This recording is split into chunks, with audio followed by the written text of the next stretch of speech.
పట్ల ఆసక్తి సన్నగిల్లుతుంది. పాఠాలు శ్రద్ధగా వినకపోవడం, చెడు స్నేహాలు, విద్యార్థుల రోజువారీ కార్యక్రమాలలో మార్పులు వస్తాయి. రాత్రి ఆలస్యంగా నిద్రపోవడం వల్ల ఆరోగ్యం చెడిపోవడం, ఉదయం త్వరగా నిద్ర లేవలేక స్కూల్కి టైంకి రాలేరు. ఓవైపు వ్యసనం, మరోవైపు మోసం. పిల్లలకు సెల్ ఫోన్లు, ట్యాబ్స్ ఇచ్చి తల్లిదండ్రులు పర్యవేక్షణ లేకపోవడంతో వారు హింసాత్మకమైన దృశ్యాలు, ప్రమాదకరమైన ఆటలు, అపరిచితులతో స్నేహాలు చేస్తుంటారు. అపరిచితులతో తమ ఫోటోలను, వ్యక్తిగత సమాచారాన్ని పంచుకోవడం, చిన్న నగదు లావాదేవీలు చేయడంతో సైబర్ నేరగాల బ్లాక్ మెయిల్ కి దొరికిపోతున్నారు. కొందరు మోసపోయి ఆత్మహత్యలకు, ఆర్థిక నేరాలకు పాల్పడుతున్నారు. మోసపోవడం, మోసం చేయడం, ప్రాణాలు తీసే స్థాయికి కూడా దిగజారుతున్నారు. సైబర్ మోసవాలపై తల్లిదండ్రులకు, ఉపాధ్యాయులకు పూర్తి స్థాయి అవగాహన ఉన్నప్పుడే పిల్లలకు వివరించగలరు. సెల్ ఫోన్, ట్యాబులు, ఇంటర్నెట్ కి దూరంగా ఉండడం ఈ రోజుల్లో కష్టం కనుక ఖాళీ సమయంలో హోంవర్క్లు అన్ని పూర్తయ్యాక తల్లిదండ్రుల సమక్షంలో వ్యక్తిగతంగా విద్య, వైజ్ఞానిక, క్రీడా, సాంస్కృతిక రంగాల్లో విజయం సాధించేందుకు ఉపయోగపడే మంచివి చూసేలా ప్రోత్సహించాలి. సైబర్ మోసాల బారిన పడకుండా కొన్ని సూచనలు. మీ పేరు, చిరునామా లేదా పాస్వర్డ్ వంటి వ్యక్తిగత సమాచారాన్ని ఆన్లైన్లో ఎప్పుడు షేర్ చేయవద్దు. మీరు ఏదైనా తెలియని లింక్లను క్లిక్ చేయొద్దు. మీకు తెలియని వ్యక్తులతో ఆన్లైన్లో ఎట్టి పరిస్థితుల్లో కూడా చాటింగ్ చేయడం, మాట్లాడడం చేయరాదు. మీ ఫోన్, టాబ్లెట్లు, కంప్యూటర్లు జాగ్రత్తగా స్ట్రాంగ్ పాస్వర్డ్లతో లాక్ చేసుకోవాలి. స్నేహితులతో, కుటుంబ సభ్యులతో కూడా సమయాన్ని గడపాలి. కావున భావి భారత పౌరులమైన మనమందరం ఈ సైబర్ మోసాల పట్ల అవగాహన కలిగి ఉండి అప్రమత్తంగా వహించినట్లయితే ఈ సైబర్ నేరాలకు అడ్డుకట్ట వేయవచ్చు. సైబర్ మోసాలకు గురి అయినప్పుడు మనమందరం పోలీసుల సహకారం తీసుకొని మర్చిపోవద్దు. వెంటనే 1930 నంబర్కి కాల్ చేసి రక్షణ పొందుదాం. జై Hind. Thank you so much Jyotsna. Thank you so much. ఈ పాఠశాల మరొక విద్యార్థి జాన్ ప్రకాష్. ఏ సబ్జెక్ట్ మరి? ఇంకొకరు ఇది యాంటీ డ్రగ్స్ మీద మాట్లాడతారు. రా బాబు. చిన్న వయసులోనే పిల్లలు మత్తు పదార్థాల బానిస పడుతున్నారు. ఇదివరకటి రోజుల్లో నిజాం కాలంలో పిల్లలను త్వరగా చంపేయటానికి, రాజులని నశింప చేయాలనేటువంటి ఈ మత్తు పదార్థాల ప్రయోగం జరుగుతూ ఉండేది. మరి దానికి సంబంధించి ఈ రోజు సమాజాన్ని బాగు చేసుకోవాల్సిన అవసరం ఉంది. John Prakash 9th class C section చదువుతున్నాడు. తను మత్తు పదార్థాల గురించి మనకు తెలియజేస్తాడు. వేదిక పైన ఉన్న పెద్దలందరికీ నమస్కారం. నా పేరు జాన్ ప్రకాష్ సార్. నేను 9వ తరగతి చదువుతున్నాను. దగ్గర పెట్టుకో, గట్టిగా మాట్లాడు, కాన్ఫిడెంట్ గా మాట్లాడు.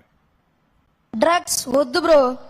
ఫ్రెండ్స్, గంజాయి, డ్రగ్స్, వైట్నర్, దగ్గుమందుల వంటి మత్తు పదార్థాలు మీ జీవితాలను నాశనం చేస్తాయి. నిజమా కాదా? మత్తు వలన ఏది మంచి, ఏది చెడు అనేది తెలుసుకోలేరు. ప్రేమగా చూసే అమ్మా నాన్నలు మీకు ఏం చెప్పినా మత్తు వ్యసనం వల్ల చిరాకు పడతారు, వారిపైనే తిరగబడతారు. మీ చెడు ప్రవర్తనతో ఫ్రెండ్స్ ని దూరం చేసుకుంటారు. ఆరోగ్యం పాడవుతుంది. చదవలేరు, రాయలేరు, మీకు ఇష్టమైన ఆటలు ఆడలేరు, చుట్టాలు రానివ్వరు. పాఠశాలలో పాఠాలు, ఆటపాటల కంటే ఆనందం ఇచ్చే మత్తు పదార్థం ఏదీ లేదు. అమ్మా నాన్నలు, మాస్టర్లు చెప్పినట్టు చదువుకోండి. మీరు చదువుకునేందుకు పుస్తకాలు, వేసుకునేందుకు యూనిఫామ్, బూట్లు, బెల్టు ఇస్తోంది ప్రభుత్వం. ఆడుకోవడానికి క్రీడా పరికరాలు ఇస్తోంది మన ప్రభుత్వం. మధ్యాహ్నం వేళ స్కూల్లోనే ఆరోగ్యకరమైన భోజనం పెడుతుంది. బడిలో ఉండండి, బడి వదిలితే ఇంటికి వెళ్ళండి. హోంవర్కులు చేసుకోండి. మీకంటే పెద్దవారు పిలిచారని, సరదాగా తిరుగుదామని పిలిస్తే వెళ్ళొద్దు. బడి బయట ఎవరైనా మిమ్మల్ని ఆకట్టుకునేందుకు చాక్లెట్లో, చప్పరించే బిళ్లల రూపంలో మత్తు పదార్థాలు, పీల్చే సిగరెట్లో ఇస్తే మాకు వద్దని చెప్పండి. బలవంతం చేస్తే ఇంటి దగ్గర అమ్మా నాన్నలతో చెప్పండి. స్కూల్లో ఆకతాయిలు మిమ్మల్ని ఇబ్బంది పెడితే మాస్టర్ దృష్టికి తీసుకురండి. ఆంధ్రప్రదేశ్ ప్రభుత్వం విద్యార్థుల బంగారు భవిష్యత్తు కోసం చేపట్టిన డ్రగ్స్ వద్దు బ్రో కార్యక్రమం చిన్నారుల జీవితాలని చీకటి కాకుండా కాపాడే కార్యక్రమం. డ్రగ్స్, గంజాయి, వైట్నర్, మత్తు పదార్థాల సమాచారం తెలిస్తే ఈగల్ టోల్ ఫ్రీ నంబర్ 1972కి ఏదైనా ఫోన్ నుంచి తెలియజేయండి. డ్రగ్స్ వద్దు బ్రో. అందరూ చెప్పండి, డ్రగ్స్. మరొకసారి చెప్పండి, డ్రగ్స్ వద్దు బ్రో. చాలా బాగా మాట్లాడారా. Thank you John Prakash. వద్దు బ్రో అంటూ ఇప్పుడు ఇద్దరు పిల్లలు మాట్లాడారు. ఈ రెండు కూడా పెద్ద సవాళ్లు మనకు. ఇక్కడుండే 2 నిమిషాలు.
రెండు సబ్జెక్ట్స్ గురించి ఇద్దరు పిల్లలు మాట్లాడారు, స్టూడెంట్స్ మాట్లాడారు.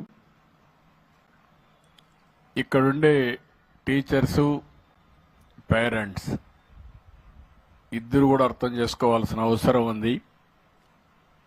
నేను మాట్లాడినప్పుడు మిగిలిన విషయాలు మాట్లాడతాను, కానీ ఈ సెల్ ఫోన్లు కానీ ల్యాప్టాప్లు కానీ ఏవైతే ఎలక్ట్రానిక్ ఇవన్నీ ఉన్నాయో దాని పట్ల